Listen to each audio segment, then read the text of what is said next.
Күйеуім іссапармен қалаға кеткен. Үйде жалғызбын, үнсіз түн. Үстімдегі жеңіл жамылғымен мені де, ойымды да жалаңаштап тұрғандай.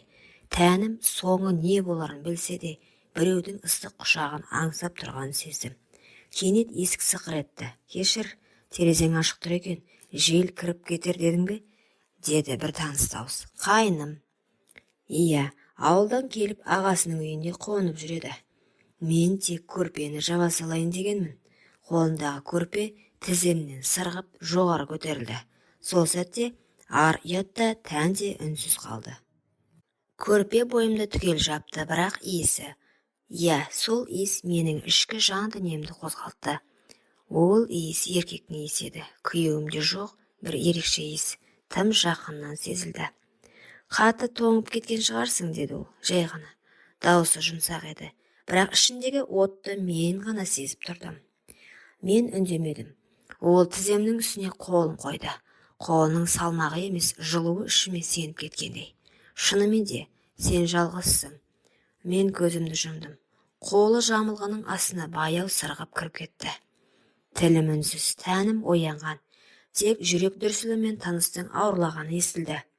Ол үстіме шыққанда мен бір сәтке қарсыласпақ болдым, бірақ бәрі кеш еді.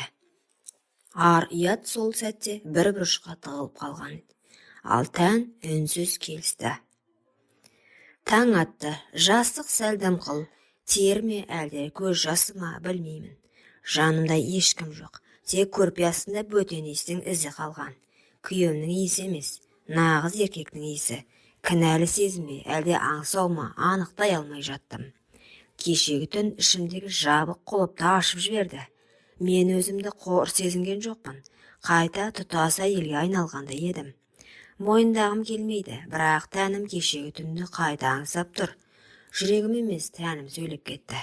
Кешір мені, күйеуім.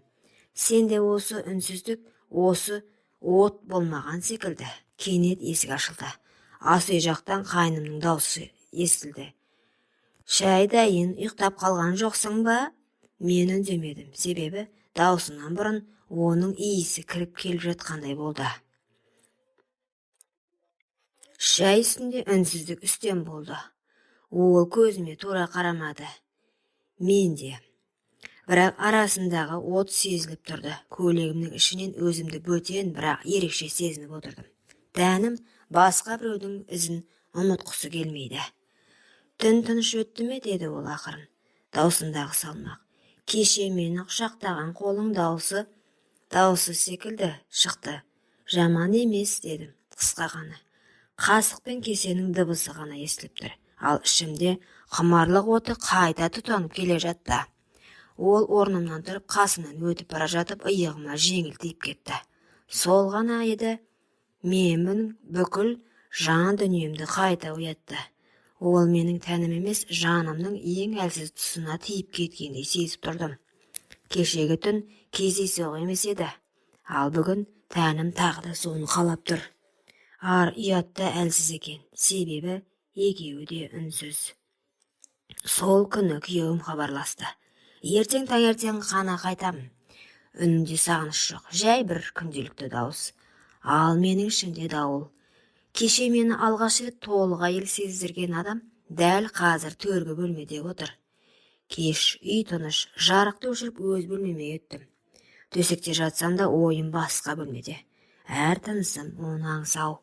Тәннің әр түйірі соны қалайды. Есіктің сырттан жай ғана тарс жапты, аяқ дыбысы тоқтады. Сосын жаймен есік ашылды. Үн жоқ, тек дем, терең, ыстық. Ұйықтап қалдың ба?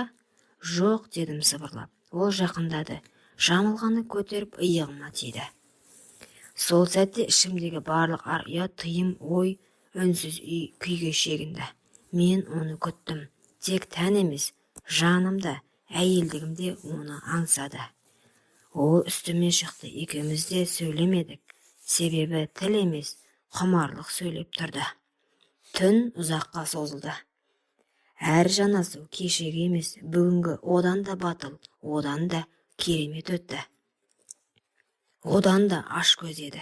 Мен ештеңе ойлағым келмеді. Тек сол сәт, сол иіс, сол еркек. Таң атты. Бұл жолы мен жалғыз оянған жоқпын. Ол қасымда жатты. Жалаңаш иығы маған тиіп тұрды. Тынысы баяу, терең. Ұйықтап жатқанмен тәнінің жылуы маған қадалып тұрды. Басыма бір сұрақ келді. Бұл енді не? Кездейсоқтық па, әлде? Ол көзін ашты. Ұйқылы ояу көзіне қарадым. Еш өкініш жоқ. Еш сұрақ та жоқ. Тек бір үнсіз мойындау бар секілді. Енді бәрі бұрынғыдай болмайды. Орнынан тұрды. Үстіне футболкасын асығыс киді де маған қарады. Кешір, деді, жай ғана. Бірақ бұл кешірім мені емес, өзін ақтау еді. Мен басымды изедім. Үнсіз. Ішімде бір ащы шындық шыңғырып тұрғандай болды. Мен өз күйеуімді саттым. Мен өзімді жоғалттым. Бірақ сол сәтте бір бөлек шындықты ішімнен күбірледі.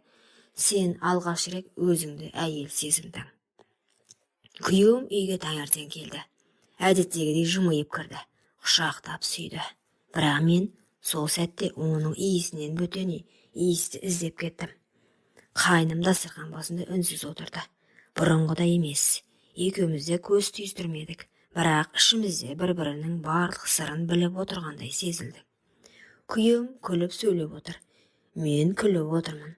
Ал жүрегім екі ортада тұншығып отыр. Кешкісін ол: қайным кетем дейді. Қалада жұмыс тапқан екен. Інім кетем деді. Қалада жұмыс тапқан екен деді. Мен басымды изедім. Жауап бермедім. Ішімде бір шындық қимай жылап жатты. Бірақ тілім үнсіз. Сол күні кешке ол менің бөлмемнің есігін соңғы рет ашты. Кірмеді, тек үнсіз қарады. Көзінде: мен саған ештеңеге уәде ете алмаймын. Бірақ мен сені шын қаладым деген үнсіз сөз тұрды. Мен де көзімнен жауап бердім. Мен де, бірақ өмір бойы біз қалағандай болмайды. Ол үнсіз бұрылып кетті. Ал мен сол сәттен бастап бір түннің құпиясын өмір бойы жүрек түкпіріне бекіттім. Себебі ар ұят үндемесе де жүрек ешқашан ұмытпайды. Әттең, күйеуім қайным сияқты бола алғанда ғой. Кейде адам ақылмен емес, тәнмен өмір сүріп жатқанын кеш түсінеді. Сырттай бәрі бүтін. Үйім бар, күйеуім бар, бірақ бір нәрсе жетпейді. Жетіспейтін еркек. Күйеуім мені сүйеді, бірақ сүйіспеншілігі сабырлы, салқын. Мен әйел ретінде еркектің құшағында еріп кетуді аңсаймын. Ол міндетіндей ғана өтейді. Көзіме қарап не сезініп тұрғанымды түсінбейді. Ал қайным қараған жанарынан бастап құшағына дейін мені аңсау бар. Бір рет, бір-ақ рет сезіндім оны. Бірақ сол бір түн мені мүлде басқа әйелге айналдырып жіберді. Түнде күйеуімнің құшағында жатып қайнымды ойлау күнә екенін білемін.